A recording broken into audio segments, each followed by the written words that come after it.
우리가 사랑이라고 믿는 것, 영화 제목입니다. 윌리엄 니콜슨 감독의 자전적 이야기입니다. 잠시 소개해 드리려고 합니다. 에드워드는 조용하고 신중한 성격의 소유자입니다. 고등학교에서 역사를 가르치는 선생님입니다. 그의 아내 그레이스는 시를 쓰고 시집을 만드는 일을 합니다. 자기 감정에 솔직하고 유쾌한 성격입니다. 어느 날 남편 에드워드가 아내를 떠나겠다라고 폭탄 선언을 합니다. 그동안 성격은 달랐지만은 29년 동안 평범하게 그렇게 잘 살아왔습니다. 그레이스는 그들의 결혼 생활이 아무 문제가 없었다라고 여기는데 큰 충격을 받게 됩니다.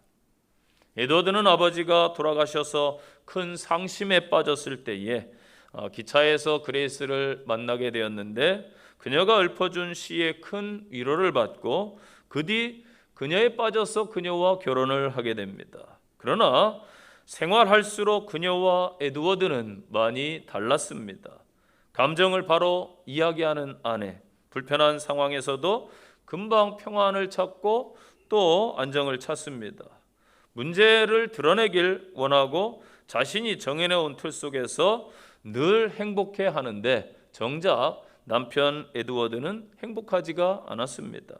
남편도 자신과 같아야 된다라고 생각하고 때로는 남편에게 못되게 억압하는 것도 남편의 사랑하기 때문에 남편의 사랑을 확인하고 싶기 때문이라고 이야기를 하지요.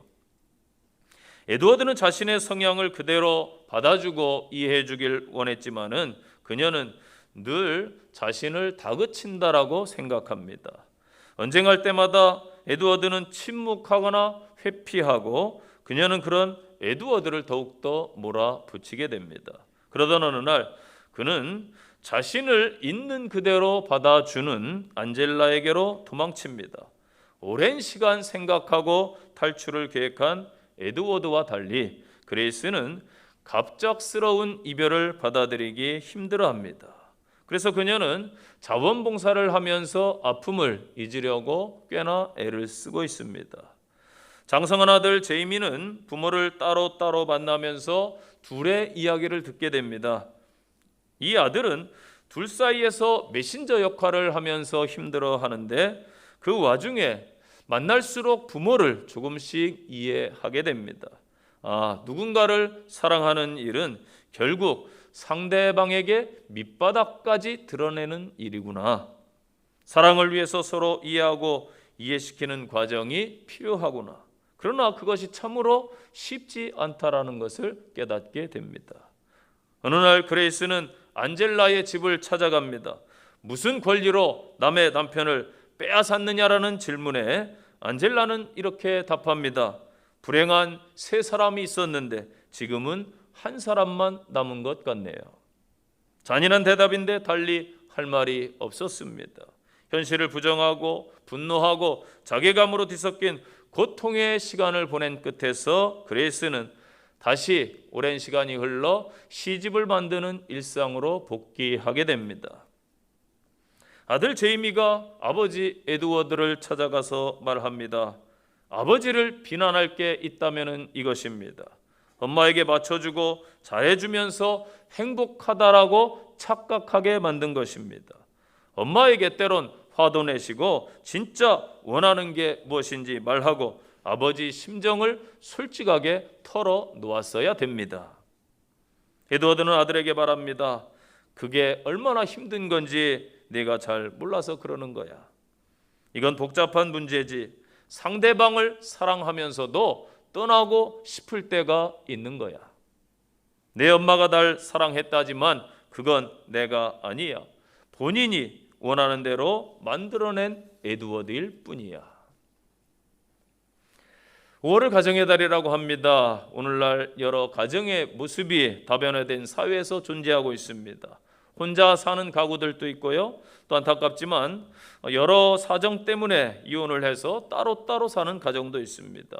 또 요즘 시대는 동물들과 나는 사람을 실망하니까 살련다. 그래가지고 동물들과 사는 가정들도 있습니다.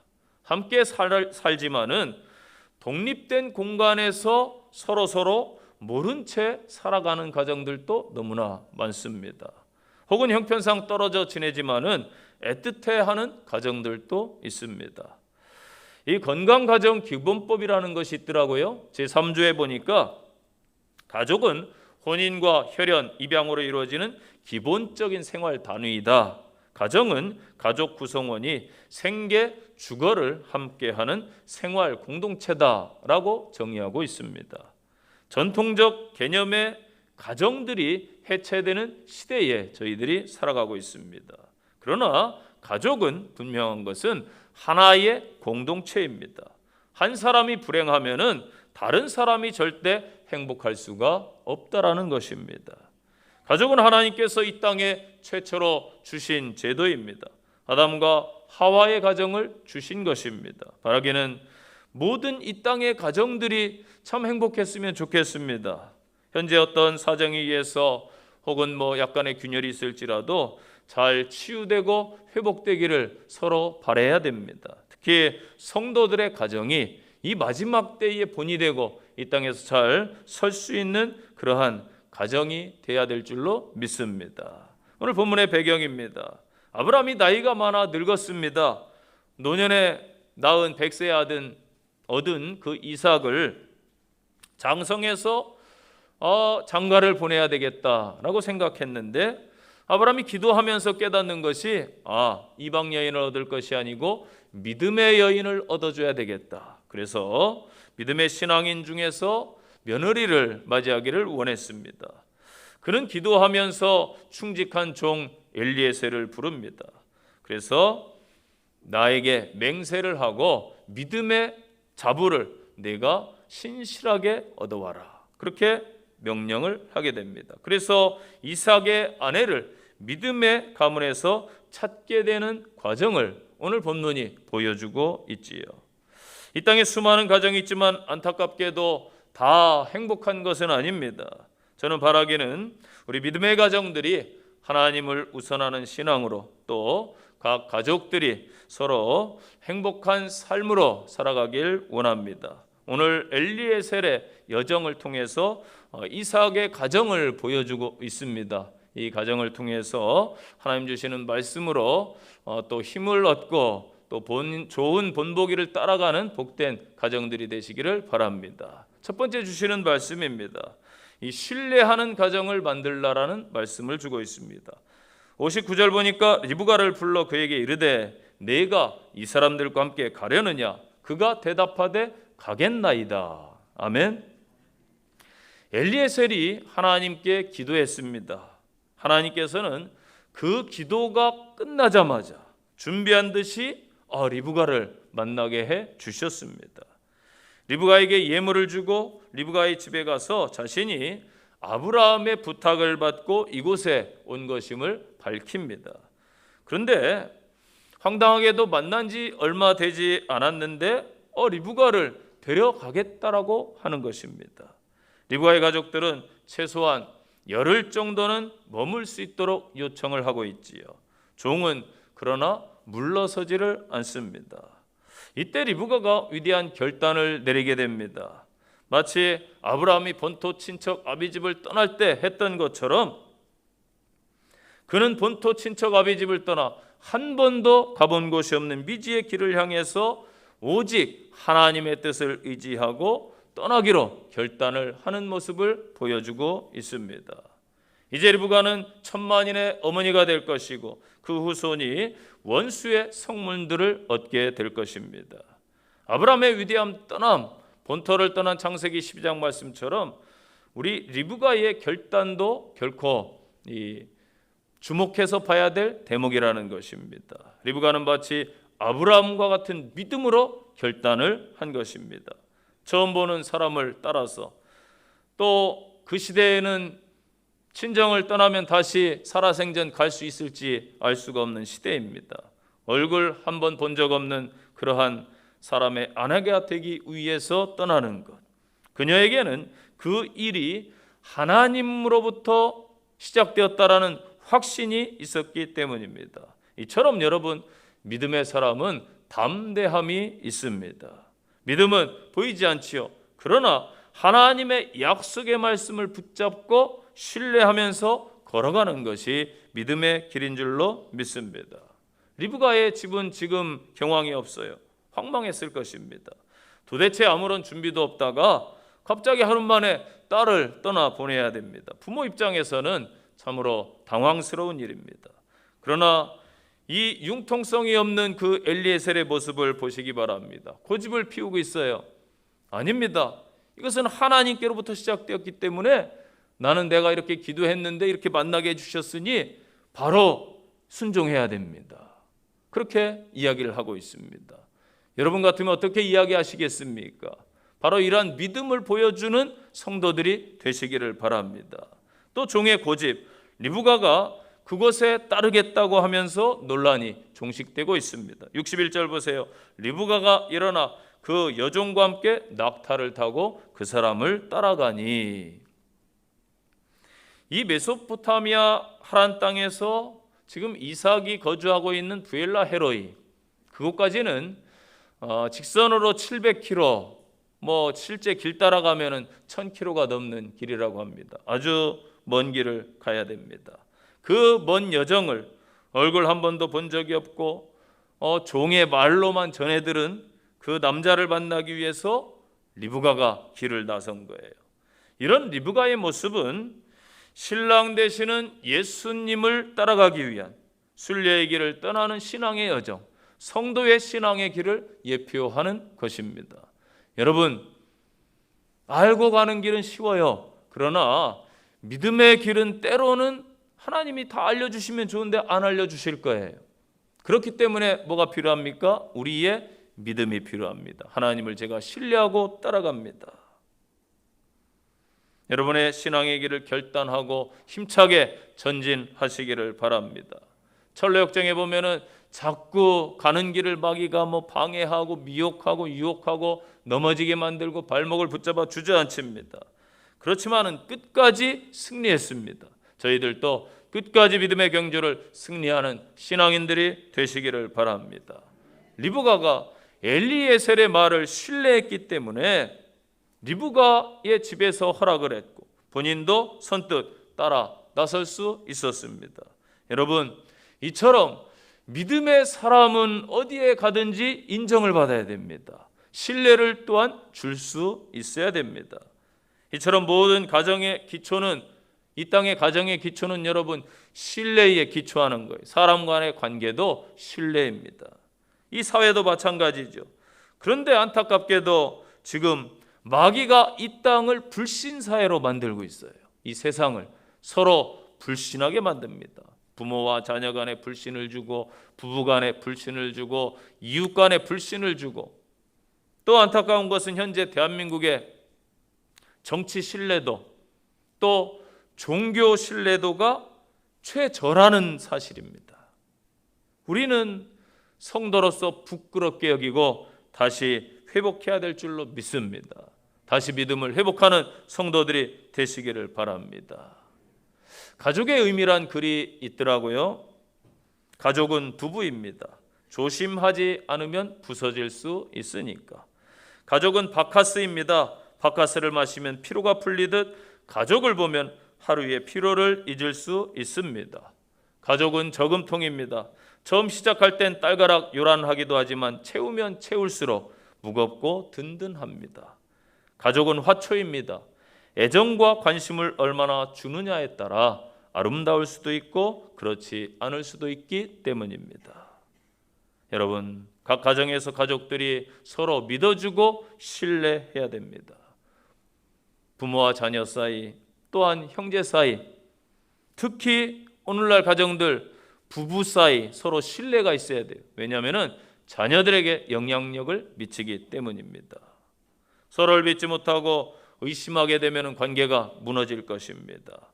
그래서 서로 믿지 못하는 증상을 정신병적으로 다뤄요. 의처증, 의부증이라고 표현을 합니다. 얼마나 서로 믿지 못하면 괴로운 생활이 되겠습니까? 아브라함의 종의 말을 다 들은 부드엘과 라반은 리브가를 부릅니다. 네가 이 사람과 함께 가려느냐? 리브가가 한마디로 단호하게 말합니다. 가겠습니다. 아브라함의 종을 따라 나선 겁니다. 오늘날 시각으로는 어찌 보면 이해가 되지 않는 사건입니다. 어떻게 한 번도 간 적이 없는 그 먼 길, 처음 본 생면부지의 사람의 말을 듣고 따라간단 말인가? 아직 리브가가 어려서 철없는 행동을 한 것입니까? 아닙니다. 리브가가 아브라함의 종을 따라갈 수 있었던 것은 그가 믿음을 주었기 때문이요, 믿음이 있기 때문이었습니다. 아브라함의 종이 말하는 그 청년은 하나님께서 정해준 배필이다라는 믿음이 생겼습니다. 아브라함의 종의 말을 다 들은 그의 오빠 라반과 아버지 부두엘은 이렇게 말합니다. 이 일이 여호와께로부터 말미암았음을 믿었다는 것입니다. 아멘. 이처럼 신뢰는 믿음에 기반하는 거예요. 신뢰. 자동차의 왕 헨리 포드를 여러분 아시지요? 헨리 포드가 퇴근 후에 뒤뜰에 있는 창고에서 늘 연구하면서 밤을 지새면서 뚝딱뚝딱 소리를 내니까 주변 이웃들이 참 싫어해요. 자야 되는데 시끄럽게 하니까. 그래가지고 비아냥거립니다. 모두들 미친 짓이라고 이야기를 합니다. 무슨 마차나 타고 다니지 뭐 차를 만든다고 그래. 그러나 그의 아내는 그 옆에서 늘 격려를 해줬어요. 당신 꿈은 이루어질 거야. 당신은 할 수 있어. 격려와 믿음을 주었습니다. 그리고 겨울에는 추위에 떨면서 남편을 위해서 곁에서 등불을 늘 비춰 주었다고 합니다. 헨리 포드가 크게 성공했을 때에 기자가 그런 질문을 했어요. 당신이 다시 태어난다면 무엇이 되고 싶습니까? 그때에 헨리 포드가 그런 대답을 합니다. 내 아내의 남편이 되고 싶습니다. 내 아내의 곁에 있는 남자가 되고 싶습니다. 그렇게 이야기를 했다고 해요. 먼 훗날에 헨리 포드는 대부호가 되었습니다. 재벌이 되었어요. 그 고향에 조그마한 집을 하나 지었습니다. 그런데 이게 또 화제가 된 거예요. 아니 저렇게 큰 부자가 무슨 저렇게 조그만 집을 짓냐 하면서 이게 화제가 된 겁니다. 매우 작고 평범한 집을 지었기 때문입니다. 그때 헨리 포드가 그런 말을 했습니다. 가정은 건축물이 아닙니다. 가족은 건물이 될 수가 없습니다. 비록 작고 초라하지만 사랑이 그곳에 있다면은, 신뢰가 있다면은 그게 가장 위대한 집이 되는 것입니다. 하루만에 모든 것이 결정되고 미지의 땅, 미지의 남편에게로 떠나는데 이 주저하지 않고 결단한 것을 보면은 리브가의 참 식구들이 대단하다라는 생각이 들었습니다. 그런데 하나님의 그 감동 감화가 없었다라면은 어려운 일이었겠죠. 하나님이 신뢰의 마음을 부어 주셨다라는 것입니다. 저와 여러분들도 하나님을 감동시킬 수 있는 믿음의 성도들이 되시기를 바랍니다. 그리해서 작은 곳에서부터 신뢰를 회복해서 이 땅을 아름답게 만드는 데 일조하시고 본이 되는 가정들이 되시기를 간절히 축원드립니다. 두 번째 주시는 말씀, 기도하는 가정을 만들어라. 63절에요. 이삭이 저물 때에 들에 나가 묵상을 하다가, 아멘. 이 묵상하다라는 단어는 수아흐라는 단어인데 생각에 잠겼다. 잘 아시는 내용입니다. 이삭이 과연 무엇을 묵상했을까요? 자기의 보호자였던 어머니 사라가 죽은 다음에 아마 이삭은 많은 상념에 빠졌을 것입니다. 들에 나가 묵상한 것은 아마 어머님만 생각한 게 아닐 거예요. 하나님을 묵상하면서 앞으로의 인생을 아마 하나님께 맡기고 기도하지 않았을까. 그리고 엘리에셀이 현재 자기 아내 될 사람을 구하러 먼 지역에 가 있기 때문에 그것을 위해 아마 준비하면서 기도한 것 같습니다. 매일매일 기도하면서 엘리에셀이 이제나 오려나 저제나 오려나 저녁에 나가보면서 기다리면서 기도하는 거예요. 아내 될 여인을 위해 기도하며 기다린 것입니다. 여러분 기도를 해보셨겠지만은 이 묵상 기도는 아주 깊은 기도의 단계입니다. 처음부터 묵상 기도가 되지 않습니다. 여러분 제단에 오셔서 기도하려고 작정해 보세요. 기도하려고 눈을 감았는데 내가 가스불은 끄고 왔던가? 뭐 이런 생각이 들고요. 별 생각, 잡생각이 막 괴롭혀요. 기도 못하게. 그러나 자꾸 습관화시켜서 기도하면서 하나님 앞에 서기 시작하면은 그 시간이 어느 순간 깊은 단계로 들어가게 될 줄로 믿습니다. 그래서 기도의 습관화가 중요한 거예요. 자, 보세요. 왜 리브가가 처음 만나는 엘리에셀의 말을 듣고 순순히 따라왔는지 이제 이해가 되시지요? 바로 이삭의 기도 때문입니다. 기도하는 사람이 1000km 밖에 있기 때문인 거예요. 아브라함도 기도하고 종을 보내죠. 종도 그 지역에 도착해서 기도하지요. 이곳에서 또 일이 이루어지길 이삭도 기도하고 있지요. 이게 맞은 거예요. 이삭이 기도하고 있었습니다. 이들의 기도를 통해 리브가의 가족의 마음을 감동시키고 리브가 본인의 마음에 감동을 주어서 엘리에셀을 믿고 따라오게 했던 것입니다. 이렇게 기도는 모든 일을 이루는 원동력임을 믿으시기를 바랍니다. 현재 여러분 가정의 문제와 아픔이 있습니까? 기도를 다시 회복하시기를 바랍니다. 혹 자녀들 때문에, 직장 때문에 어려움 속에 처해 있습니까? 다시 기도를 회복하시기 바랍니다. 오늘날 현대인들 너무 바쁘게 살아요. 맞죠? 바쁘기 때문에 더더욱 그리스도인들은 하루 중에 이삭처럼 하나님을 묵상하는 시간이 필요한 거예요. 혹 아침 시간이든 점심 직장인들은 식사 후에 잠시 거닐면서 눈 뜨고 묵상해도 됩니다. 조용한 장소에 앉아서 묵상해도 됩니다. 저녁에 퇴근하시고 잠시 시간을 내서 혹은 식구들이 잠든 중에 엄마 아빠는 자녀들을 위해 기도해 줄 수도 있습니다. 혼자만의 시간을 갖기를 바랍니다. 하루 중 어느 시간을 택해서 묵상하는 시간을 회복하시기를 부탁드립니다. 그리하면 모든 문제는 풀릴 것이요 막힌 부분은 회복될 줄로 믿습니다. 하나님의 일하심과 역사하심을 날마다 경험하게 될 줄로 믿습니다. 창세기 25장에서 24장과 25장 말씀을 보면은 이삭이 사랑했던 어머니를 떠나보내고 참 외롭고 힘든 나날을 보내고 있어요. 그러던 중에 자신의 혼사 문제로 엘리에셀이 또 타향으로 가게 되고 자기는 모든 것을 하나님께 맡긴 채 기도로 힘을 얻고 있는 것입니다. 하나님께서는 그 기도의 응답을 주셔서 아리따움, 외모와 또 고운 심성을 가진 그 리브가를 아내로 주신 것입니다. 또 창세기 25장에 보면은 리브가와 결혼한 후에 이삭의 가정에 이제 시간이, 장수로는 한 장이지만 시간은 20년이 훌쩍 지나갑니다. 안타깝게도 자손이 생기질 않아요. 아니, 하나님께서 이 가문에게 약속을 주셨는데 약속과 달라요. 그런데 이때 이삭이 기도하는 장면이 나옵니다. 이삭은 절박한 가정 문제 앞에서 리브가를 함부로 대하거나 또 첩을 얻지도 않았어요. 그는 자신이 외로울 때, 힘들 때 위로해 주었던 리브가의 섬김에 감사하고 있었습니다. 이제 자신이 리브가를 위로해 줘야겠다. 그래서 이삭은 리브가의 수치스러운 문제를 위해서 말없이 20년간 기도해 주는 거예요. 지금 시대야 그렇지 않지만 그 시대는 수치가 될 수도 있는 사건이었습니다.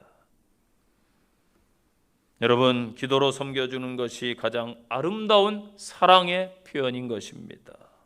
이삭은 아내를 기도로 돕는 남편이었습니다. 여러분들도 힘들고 어려울 때에 서로 기도로 지지해 주는 성도들이 되시기를 바랍니다. 하나님은 이삭의 오랜 기도를 들으셨지요. 그래서 드디어 리브가가 임신을 해서 아이를 가졌는데 하나님께서 하나를 주신 게 아니고 둘을 주신 거예요. 창세기 25장 21절 보세요. 이삭이 그의 아내가 잉태치 못함으로 그를 위하여 여호와께 간구하매 여호와께서 그 간구를 들으셨으므로, 아멘, 하나님께서 그 간구를 들어주셨다. 그의 아내 리브가가 임신하였다라고 기록되고 있습니다. 이삭은 평소에 기도의 사람이었습니다. 이제 인생의 큰 문제 앞에서도 기도하는 것입니다. 그때 하나님이 응답을 주시는 거예요. 여러분, 살다 보면 반드시 문제 가운데 휩싸입니다. 각 가정에 남모르는 문제, 아픔이 없는 가정 어디 있어요? 다 있습니다. 이때 여러분은 어떻게 대처하십니까? 이삭처럼 하나님 앞으로 가까이 가시기를 바랍니다. 내가 기도하면은 그때부터 내 문제는 하나님의 것이 되는 줄로 믿으시기 바랍니다. 자녀가 기도하면 아버지 것이 되는 것인 줄로 믿으시기 바랍니다. 어느 젊은이가요, 벌목장에 가서 취직을 부탁합니다. 그래서 사장을 찾아갔어요. 저를 좀 써주십시오. 제가 이렇게 건장한데 일 잘할 수 있습니다. 제가 좀 일 좀 할 수 있겠습니까? 사장이 말합니다. 그것은 자네에게 달렸지. 일을 잘하면 내가 써줄 것이고 일을 잘못하면은 또 생각이 달라질 수 있네. 월요일에 보세. 그래가지고 이 젊은이가 도끼를 받아들고 월요일에 열심히, 첫날이니까 얼마나 그동안 일 못했는데 열심히 일했겠어요. 화요일에도 또 열심히 일을 했습니다. 수요일에도 또 열심히 일했습니다. 목요일 날은 한나절 일했는데, 열심히 일했는데 주인이 부르는 거예요. 그리고는 지금까지 일한 것의 품삯을 계산해 줄 테니 가지고 가라는 것입니다. 아니 사장님, 제가 이렇게 열심히 일했고 다른 일꾼들 놀고 또 쉬는 시간에도 저는 일을 했는데 어찌 이럴 수 있습니까? 그때 사장이 이렇게 이야기합니다. 그러면은 왜 이런 결과가 나오는 것이지? 무슨 말씀이신데요? 자네가 월요일에는 1등으로 제일 많은 성과를 올렸지. 둘째 날에는 중간쯤 가더구만. 셋째 날 보니까 수요일에는 꼴찌야 꼴찌. 오늘은 내가 반나절 지켜봤는데 너무나 형편이 없어. 왜 그런가? 점점 능률이 떨어지고 있으니 더 이상 자네에게서는 기대할 수가 없어. 이 젊은 청년은 이상했습니다. 그때 사장이 그렇게 말합니다. 자네 혹시 도끼를 갈아서 나를 세운 일이 있나 없나? 물었어요. 청년이 대답합니다. 없는데요. 그러니까 그렇지. 도끼는 열심히 나무를 찍어서 하루를 일한 다음에는 반드시 갈고 갈아서 나를 세워야 되는 것이네. 도끼 나를 세우는 그 시간이 헛된 시간인가?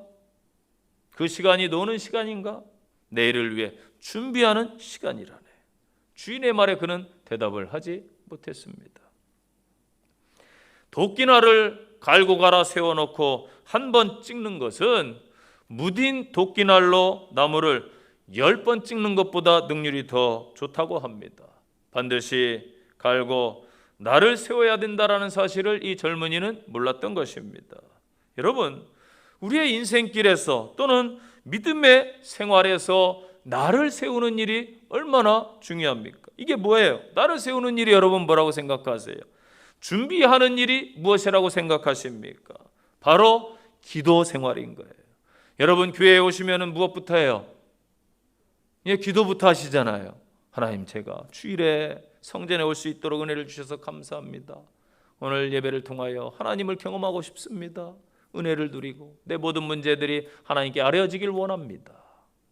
또 모든 성도들이 은혜 받게 해주세요. 또 대표 기도나 여러 순서자들을 위해 기도하실 겁니다. 교회 행사하려면 기도로 준비하지요? 무엇부터 해요? 늘 기도부터 하는 거예요. 이 신앙생활은 기초가 뭐냐? 기도로 준비하는 것입니다. 여러분, 기도하면은 영적으로 무뎌지지가 않습니다. 기도하면은 반드시 하나님께서 들으십니다. 이제부터 저와 여러분의 가정이 기도하는 가정으로 일어서시기를 바랍니다. 오늘날 안타깝게도 많은 가정들이 무너지고 있고 실제 무너졌습니다. 나름 사정과 다 아픔이 있습니다. 잘 싸매시고 잘 회복해야 되겠지요. 그러야 돼도 이제부터 더욱더 기도하는 가정을 만드시기를 바랍니다. 기도하면은 문제가 해결될 것이고 무너지던 가정도 다시 세워질 줄로 믿습니다. 그리하여 하나님의 응답을 받으시고 하나님의 인도하심을 받고 하나님의 큰 은혜를 받는 복된 가정들 되시기를 간절히 축원드립니다. 세 번째 주시는 말씀, 사랑의 가정을 만들어라. 67절 보세요. 그를 맞이해서 아내로 삼고 사랑하였으니. 아멘. 이삭이 리브가를 아내로 맞이해서 사랑했다. 배우자를 위해 이삭은 기도했다라고 말씀을 드렸어요. 기도의 응답을 주셨는데 이어서 이삭에게 하나님께서 기도하는 걸 기뻐 받으셔서 사랑의 마음까지 주신 거예요. 여러분, 사랑이 억지로 되나요? 억지로 사랑이 되지 않습니다. 저도 이제 27년을 살았는데 아내하고 가만히 이렇게 돌아보니까 매일 달콤했던 것 같지는 않아요. 때로는 말다툼을 할 때도 있고 의견이 다를 때도 있고 그래가지고 사랑이란 게 참 힘들구나. 아마 여러분은 어떻습니까? 저만 느끼나요? 이 가정 생활이라는 게 쉽지가 않구나. 자식들 대할 때도 내 마음은 이거였는데 자식들은 좀 컸다고 말이죠. 청년 되었다고 자기들 주장만 하고 그럴 때는 조금 부모님들 서운할 때도 있으시죠. 서로 이게 참 힘듭니다. 사랑이라는 게. 그래서 억지로 사랑이 안 되기 때문에 여러분 하나님께 구해야 돼요. 그래서 하나님, 이 못난 남편에게 사랑의 마음을 부어 주셔서 아내 처음 만났을 때 뭘 해도 예쁘고 아름다웠는데 그것이 다시 회복되게 해주세요. 우리 남편들 아무도 아멘을 안 하시네요. 회복 안 되는 게 좋습니까? 회복돼야죠. 그렇게 기도해야 돼요. 아내들도 마찬가지예요. 아유, 처음에 그렇게 듬직하고 멋있던 왕자님 같은 남편이 어느새 양말 집어던지고 치약 엉뚱한 데 집어던지고 마음에 안 들 때 있으실 거예요. 그럴지라도 사랑의 마음을 주시도록 기도해야 될 줄로 믿습니다. 억지로 사랑이 되지 않기 때문에. 그런데 이삭에게 여러분, 리브가가 사랑스러워요. 얼마나 귀한 일이에요. 자, 리브가가 그 멀리 먼 타향으로 시집 왔는데 이삭의 사랑을 받지 못했다고 생각해 보세요. 자기가 결단하고 왔는데 리브가의 선택이 얼마나 비참할까요? 그런데 이삭은 다행히 리브가를 사랑했어요. 그를 통해 어머니 죽음 이후에 위로를 받게 됩니다. 이 위로, 이 단어가 히브리어로 나함이라는 단어인데 곁으로 부른다, 곁에 있어준다, 또는 안심시켜준다, 등을 토닥여준다, 여러 의미가 있어요. 든든하지요. 이삭 곁에 리브가가 있어 주었기 때문에 이삭이 큰 힘이 되었어요. 여러분들도 가족에게, 부부에게 서로 힘이 되고 또 토닥여주는 그러한 성도들이 되시기를 바랍니다. 가족에게 있어서 가장 중요한 게 물질이 아니에요, 여러분. 지지해 주는 것, 바로 사랑입니다. 사랑. 이삭은 리브가를 사랑해서 평생 리브가만 바라보고 살았습니다. 조부 아브라함도 나중에 첩을 얻었어요. 그 아들 야곱도 이 4명의 아내가 있었습니다. 그러나 이삭은 리브가 한 명밖에 없었어요. 여러분, 사랑의 가정을 만들려면 어떻게 해야 됩니까? 바로 하나님의 사랑이 위로부터 부어지면 되는 거예요. 내가 사랑의 사람이 되면은 자식도 사랑스러워 보이고 아내 남편도 사랑스러워 보이고 성도도 사랑스럽고 이 사회의 구성원들도 다 주변 이웃도 사랑스러울 거예요. 그래서 구약 성경에서 사랑의 의미로 사용된 단어가 잘 아시는 헤세드라는 단어예요. 한글 성경에는 인애, 인자 그렇게 번역됩니다. 이 사랑은 무조건적 사랑입니다. 포기하지 않는 사랑, 변하지 않는 사랑입니다. 끊을 수 없는 사랑이에요. 로마서 8장 말씀처럼 그리스도 안에 있는 하나님의 사랑에서 끊을 수 없다. 믿습니까? 그 의미예요. 하나님의 성품은 사랑입니다.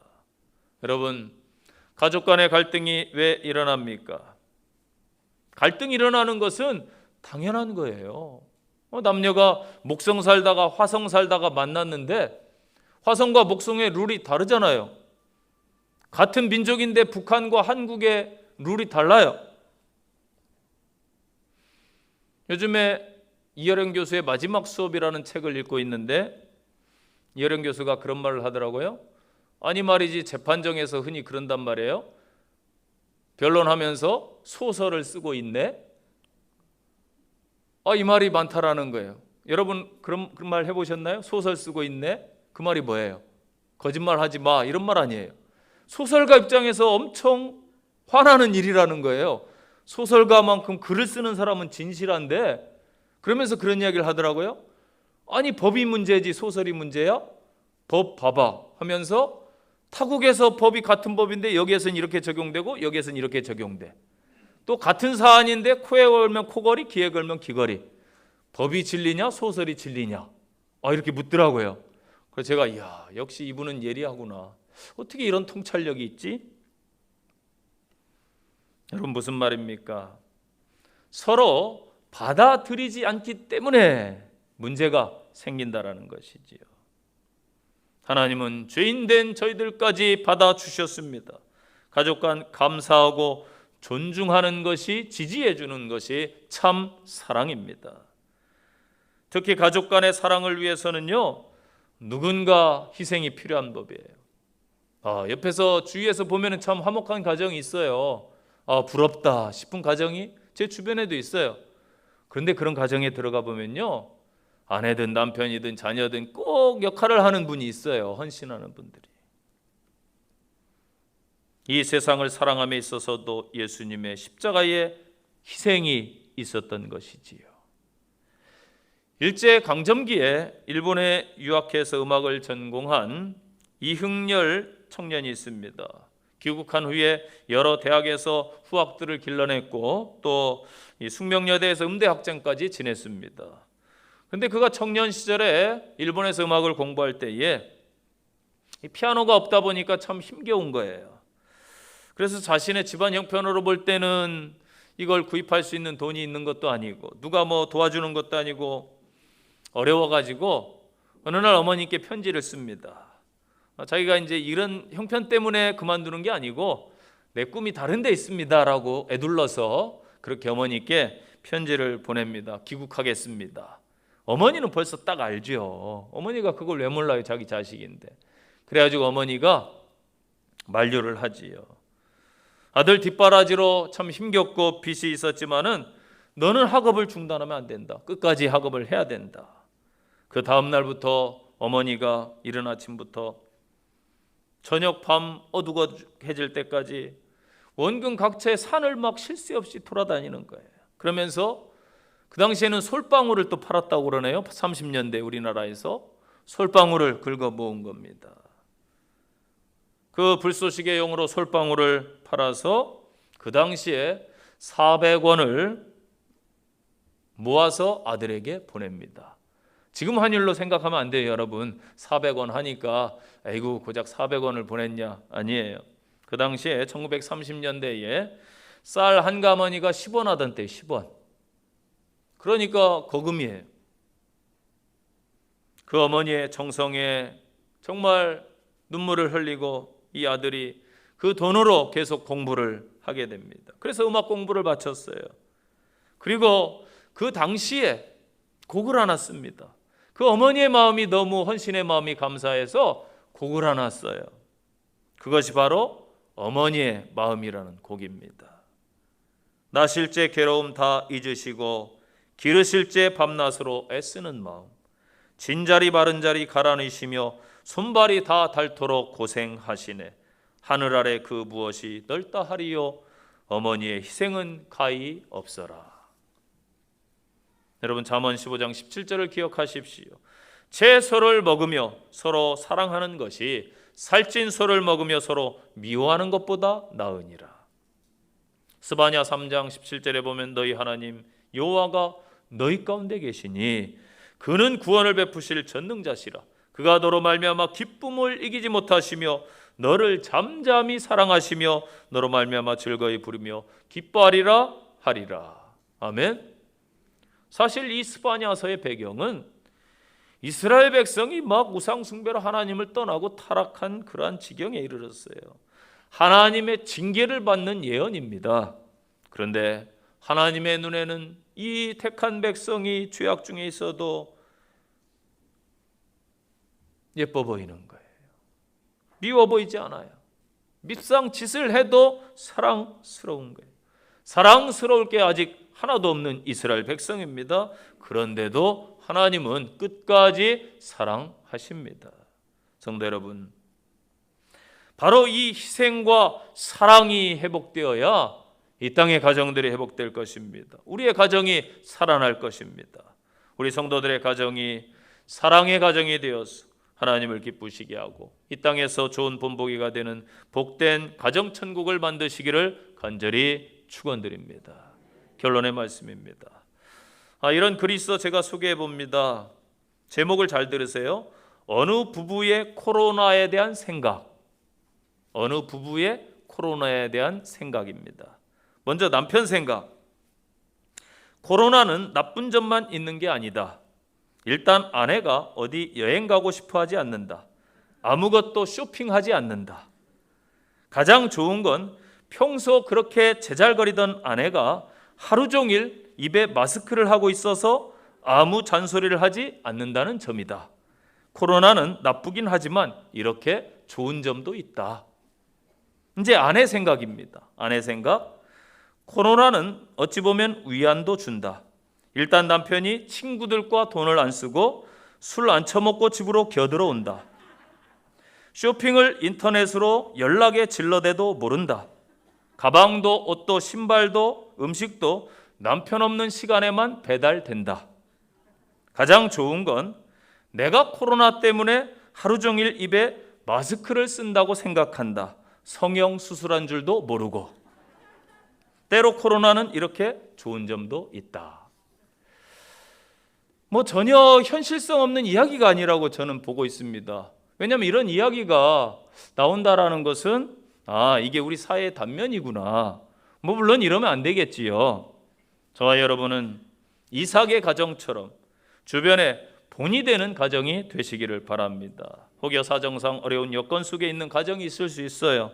하나님 의지하시고 회복을 위해 힘쓰시기를 바랍니다. 그래서 오늘 주신 말씀처럼 신뢰하는 가정, 또 기도하는 가정, 사랑의 가정으로 성장해 가시기를 간절히 축원드립니다.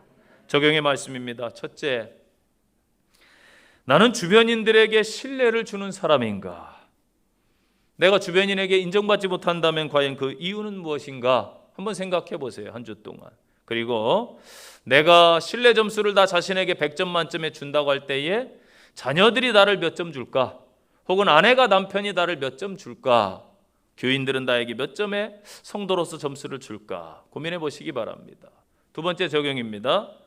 가족들과 함께 모여서 실제적으로 물어보세요. 기도 제목들을 함께 나누고 작성해서 또 이번 기회를 통해서 서로 기도해 주는 가족들, 실천하는 가족들 되시기를 바랍니다. 세 번째 적용입니다. 사랑의 수고를 위해서 가족 간 실천해야 됩니다. 희생해야 될 부분, 내가 부모님을 위해 혹은 아내, 남편을 위해, 자녀를 위해, 자녀는 부모를 위해서 내가 좀 더 희생해야 될 부분이 어느 것인가 한번 깊게 고민해 보시기를 바랍니다. 기도하겠습니다. 하나님, 이 땅에 귀한 가정들을 주셨습니다. 하나님의 원하심은 가정의 올바름과 행복일 것입니다. 저희들이 본을 보여서 이 땅에서 좋은 가정을 만들어가게 하옵소서. 오늘 주신 말씀 붙들고 믿음의 가정들이 새롭게 되게 하옵소서. 주 예수님 이름으로 기도합니다. 아멘.